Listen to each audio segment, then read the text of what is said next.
If I have a parallel plate capacitor hooked to a battery, let's make it a 12-volt battery. Let's make the plates here 10 meters by 10 meters. The distance between them to be 10 centimeters, so 0.10 meters.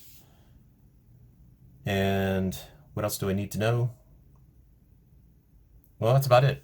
So at this point, I have enough information here. I know that if I gain 12 volts here, I'm going to lose 12 volts there.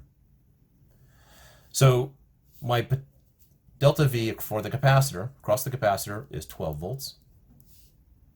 I know that the area of my plate is 100 square meters.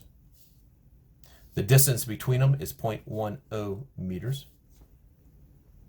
I know that capacitance is equal to Q over delta V. I don't know the capacitance or the charge, so that doesn't help me. However, I do have another formula here, and that's epsilon sub naught A over D.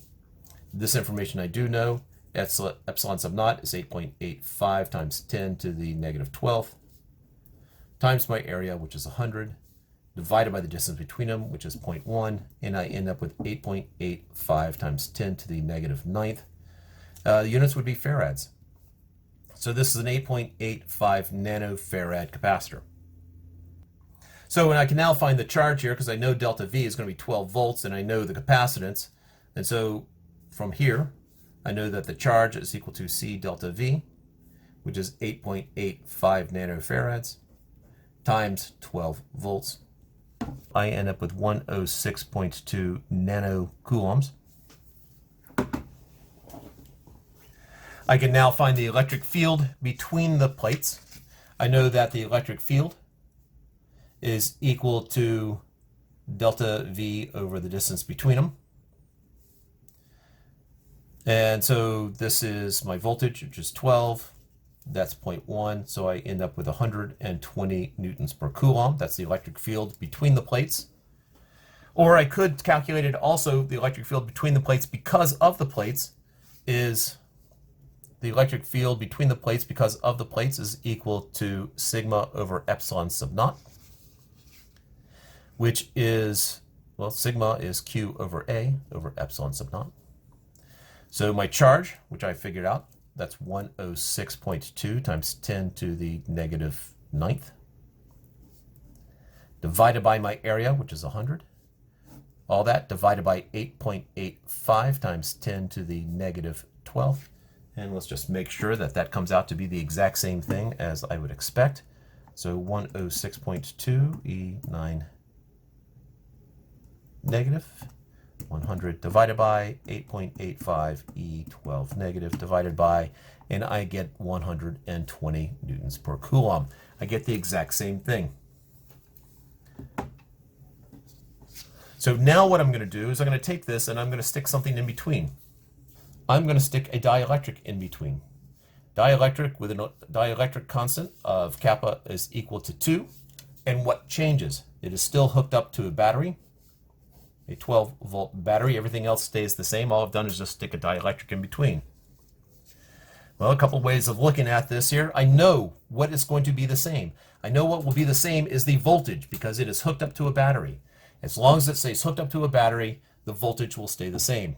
So delta V is equal to 12 volts, stays the same.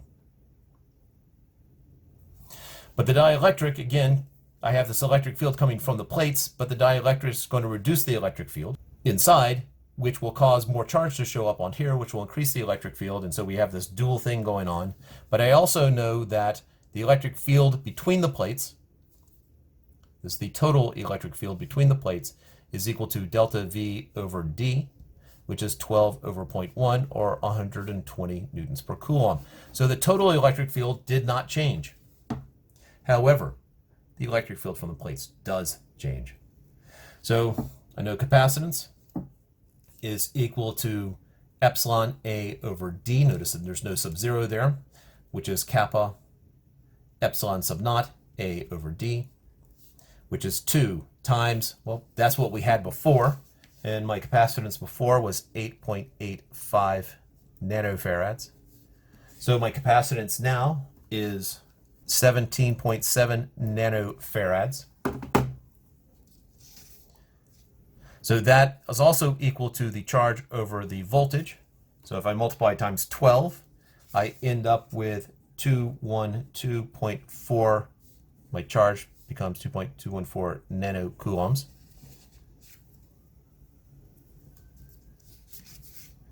And so my electric field from the plates, this is not the total electric field, but the electric field caused just by the plates, is sigma over epsilon sub naught. It is still epsilon sub 0 because this is from the charge that is sitting on the plates. And so sigma here becomes 212.4 nanocoulombs divided by my area, divided by 8.85 times 10 to the negative 12th. The electric field coming from the plates, 240 newtons per coulomb. It has doubled because we've doubled the charge on it because we put in a dielectric constant of 2.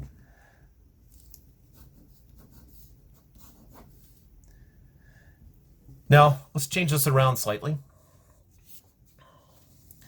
I'm still going to put the dielectric in between of kappa is equal to 2, but actually the first thing I'm going to do is I'm going to disconnect it from the battery. So first, disconnect from battery.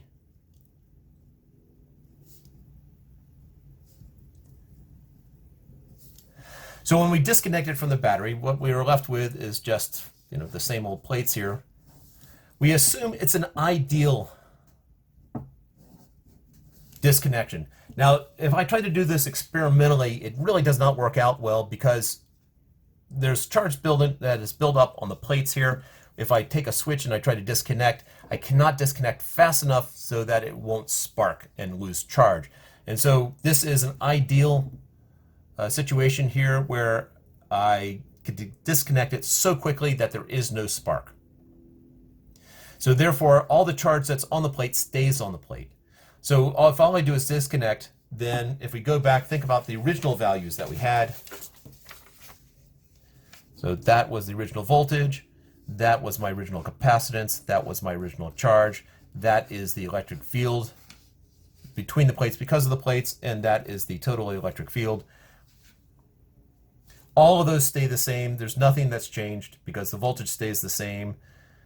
Therefore, and my capacitance stays the same because the plates are the same, and there's no dielectric in between. Therefore, the charge is the same. Therefore, it's all the same. Step 2, insert dielectric. Insert dielectric.